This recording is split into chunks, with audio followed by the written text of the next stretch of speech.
அனைவருக்கும் வணக்கம். நம்ம இப்போ செய்ய போகிறது இந்த சேவு வச்சு இதை அரைச்சிட்டு கொஞ்சம் மசாலா ரெடி பண்ணி கச்சோடி செய்ய போகிறோம். அதுக்கு கோதுமை மாவு இதெல்லாம் 1.5 கப்பு கோதுமை மாவு, மைதா மாவும் செஞ்சுக்கலாம், நம்ம கோதுமை மாவில் செய்யலாம். இந்த டிஷ்ஷுக்கு தேவையான உப்பு,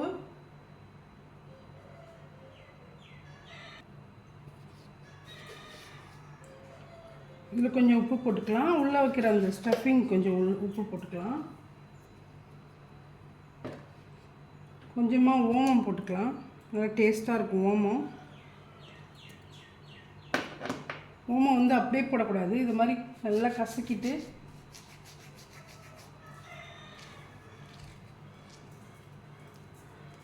ஓமம் போட்டுட்டு நெய் போடுங்க. நெய் கொஞ்சம் நல்லா தாராளமாகவே போடலாம்.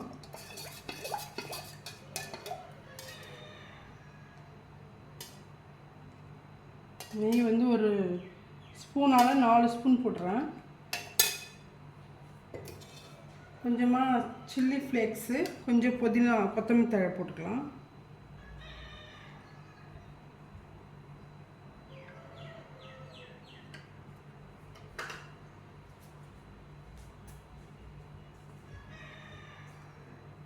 நல்லா பொடியாக கட் பண்ண மல்லித்தழை போட்டுக்கலாம். போட்டுட்டு இது எல்லாத்தையும் நல்லா மிக்ஸ் பண்ணிக்கோங்க.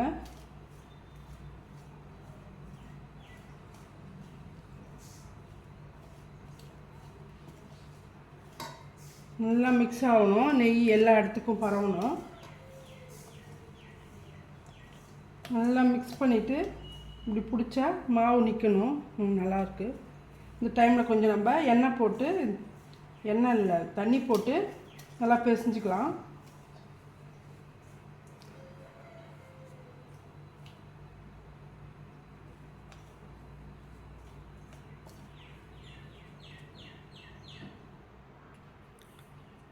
தண்ணி கொஞ்சம் தெளித்து சப்பாத்தி மாவு பதத்துக்கு பிசைஞ்சுக்கோங்க.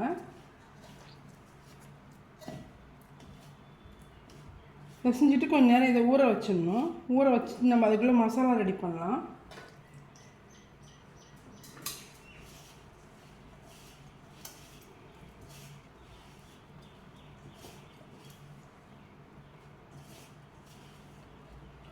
இன்னும் கொஞ்சம் தண்ணி போட்டுக்கலாம், டைட்டாக இருக்குது.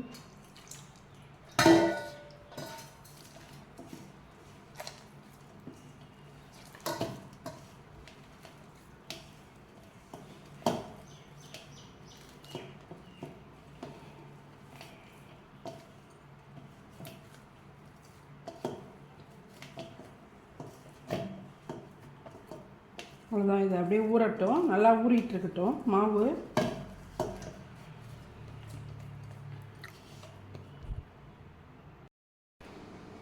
இந்த சேவு அரைச்சிட்டு வந்து நம்ம வச்சுட்டு மசாலா ரெடி பண்ணிக்கலாம். ஆயில் வச்சாச்சு, நம்ம ஜீரகம் போட்டுக்கலாம்.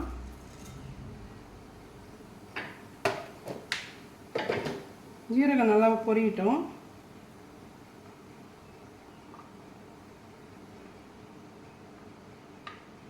இஞ்சி பூண்டு பச்சை மிளகாய் போட்டுக்கலாம்.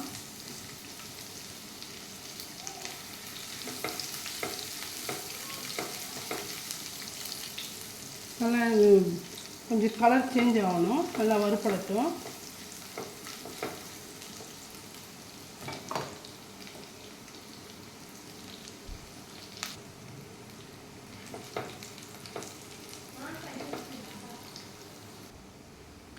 நல்லா இது ரெட் ஆகணும்.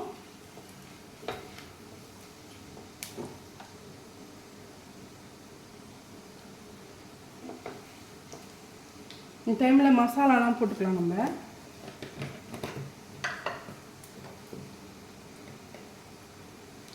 ரெட் சில்லி பவுடர், கொஞ்சம் மஞ்சள் பொடி,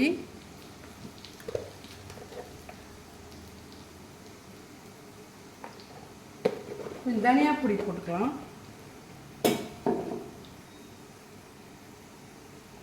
தனியா பொடி கொஞ்சம் போட்டுக்கலாம்.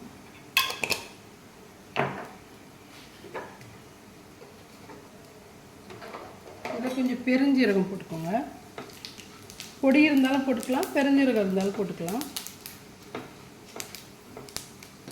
நல்லா ஃப்ரை பண்ணிவிட்டு ஆனியன் போட்டுக்கலாம்.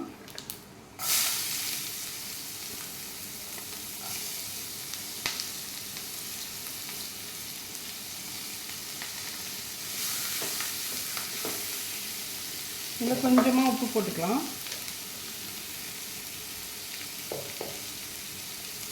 ஆனியன் நல்லா ஃப்ரை ஆனதும் நம்ம அரைச்சி வச்சுருக்க அந்த சேவ் கூட மிக்ஸ் பண்ணிவிட்டு கச்சோடி ரெடி பண்ணணும்.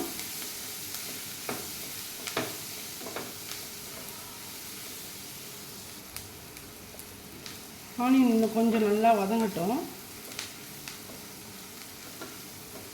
மசாலாவும் நல்லா வதங்கிடும்.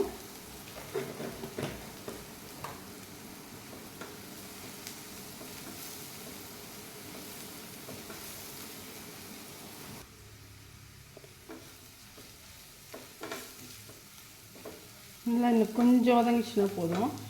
இதுவே நம்ம மல்லித்தழை கொஞ்சம் போட்டுக்கலாம், பொடியாக கட் பண்ணது.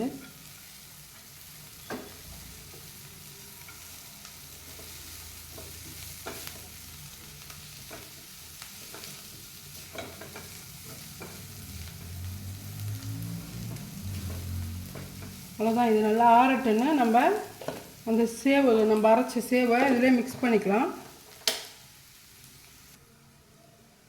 இதுங்க நம்ம அரைச்சதையும் இதிலே ஆட் பண்ணிக்கலாம்.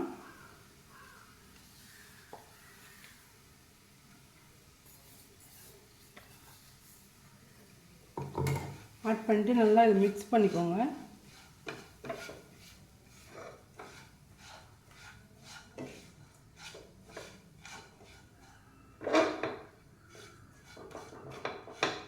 நல்லா மிக்ஸ் பண்ணிவிட்டு இது ஆறட்டும்.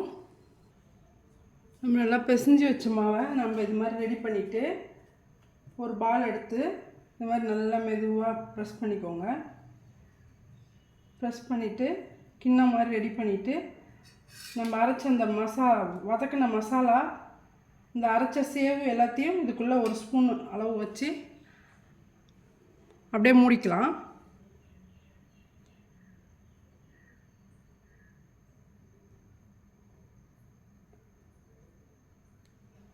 நல்லா உள்ளே தள்ளி இப்படி ப்ரெஸ் பண்ணி சீல் பண்ணிவிடுங்க.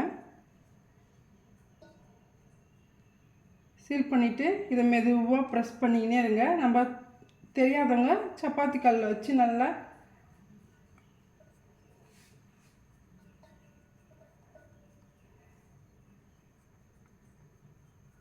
இது மாதிரி ரெடி பண்ணிவிட்டு எல்லாத்தையும் ஆயிலில் ஃப்ரை பண்ணிக்கலாம். அதான் கச்சோடி. நார்த் இந்தியாவில் நிறையா டிஷ்ஷு கச்சோடி வெரைட்டி இருக்குது. அதில் இது ஒரு வெரைட்டி. ரெடி பண்ணதை இது மாதிரி வச்சுட்டு ஃப்ரை பண்ணிக்கலாம் ஆயிலில். நல்லா ஆயில் சூடு ஆயிடுச்சு. இந்த டைம் நம்ம செஞ்சு வச்சுருக்க கச்சோடியை அதை போட்டு ஃப்ரை பண்ணிக்கலாம்.